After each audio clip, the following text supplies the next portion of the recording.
Aloha! It's been a while since I've actually made a video of a Transformer, so get right on with it. This is what appears to be a dusty G1 Slugslinger, released in 1987. There were three primary target masters for the Decepticons, the others being Misfire and Trigger Happy, but they also re-released Cyclonus and Scourge, I can never say it with a British accent, with just wider pegs on their hands for target masters, which is really bloody annoying because you have to get the figures twice. There were three other Autobot ones, Sure Shot, Point Blank and Crosshairs, but there are also three re-releases of Hot Rod, Cup and Blur, again with wider pegs on their hands for their little target master partners. So unfortunately, Caliburst here is not the original. It's 3D printed, but you get what you get, I guess. At least, I mean, the one thing you've noticed about the Autobot target masters is their legs are actually screwed on so they can't be lost. This, on the other hand, is just completely, I won't do it, but they can detach. So finding one intact these days is incredibly difficult. So there is little Caliburst, who's never missed a shot in his life, but he's never taken a shot in his life. Would he lie to you? Right, Slugslinger here transforms into a two passenger jet, I guess, whatever you want to call him. His animation model in the American cartoon, the Rebirth, shows him as completely black, but the Headmaster's cartoon has him more in this correct colour scheme. So I'm going to get right down to it. All three Decepticon target masters seem to have the bit where their legs just hook back over their backs, basically. But I'm going to do first. This is like foreshadowing of future figures. So that's very just basic. His head will fit down there. Yeah, so here's feet. We'll just got to be very acrobatic, I guess. There we go.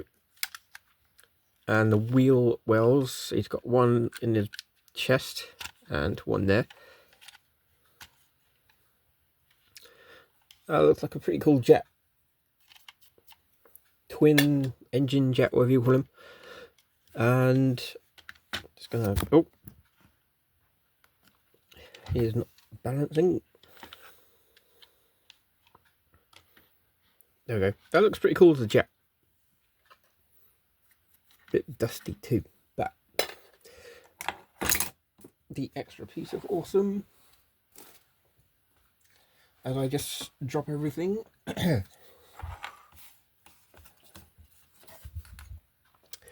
Ruin my little display. Tip top. Right, Caliburst. We'll just have to. He does the same thing as well. His legs bend back, and it is pretty difficult to keep it on here. So I just put blue tack on it. Don't know what everyone else calls it in the rest of the world. Sticky tack, I guess. And all target masters have that little peg on their alternate mode, where you can just fly by and just shoot.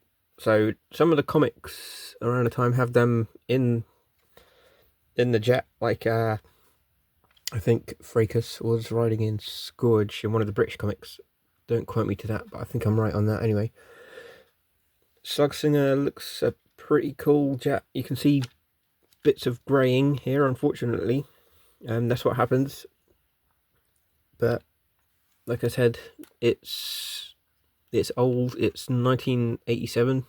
I think it will say on one of the, somewhere it does. Yeah, somewhere there. Quote me to that. 1987 Takara. Don't know if you can see that properly. But I just realised a few days ago, I thought I haven't done a video on him. I've done videos on the other Target Masters apart from Cap, but we'll do that at some point. You can just see the amount of greying that's unfortunately occurred. I don't want to break this because I know a few months ago his leg just suddenly decided to detach itself. And I don't want to make the same mistake because this is not coming off. This is good. There we go.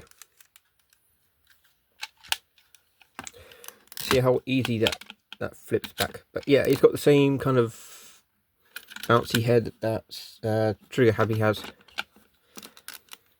where it does really count on the top bit just keeping it down, as opposed to the Trigger Happy, where his head is just sticking out of his back engine. These bits are really difficult to get out if you don't have nails too. So yeah, like I said, the Headmasters cartoon, if you don't want to watch Daniel or Willy, because they're all over it, strongly avoided. But the Target Masters do appear later on, halfway through. The Autobot ones kind of show up the Headmasters, especially Point Blank with Chrome Dome. Sorry. Sorry, I've been suffering from a cold as well, so that's why I haven't posted. So that looks pretty sweet. It's next to his little buddies displayed down just to my right here.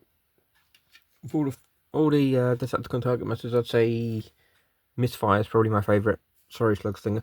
Slugslinger, I just mentioned, is voiced by Peter Cullen, who voiced Optimus Prime and Ironhide, among others. So they gave him a late run character that was pretty cool. And I've said numerous times, but I'll say it again on here. 1987 or even 1986 is when the Robots in Disguise motif sort of wore itself out. So you can't run around the skies like this, I think, you know. But they had to evolve, I guess. So I shall leave you with this. Hit that like and subscribe button. There'll be plenty more videos. I mean, there is plenty more. I just recently bought a G1 Overlord. It's a Japanese version, not the 1992 European release, so I'm pretty pleased with that. Wasn't cheap either. I also have a black Zarek arriving at some point. Can't wait for that. I just hope it's not got the gold plastic syndrome. And I shall leave you with this, and thank you for watching.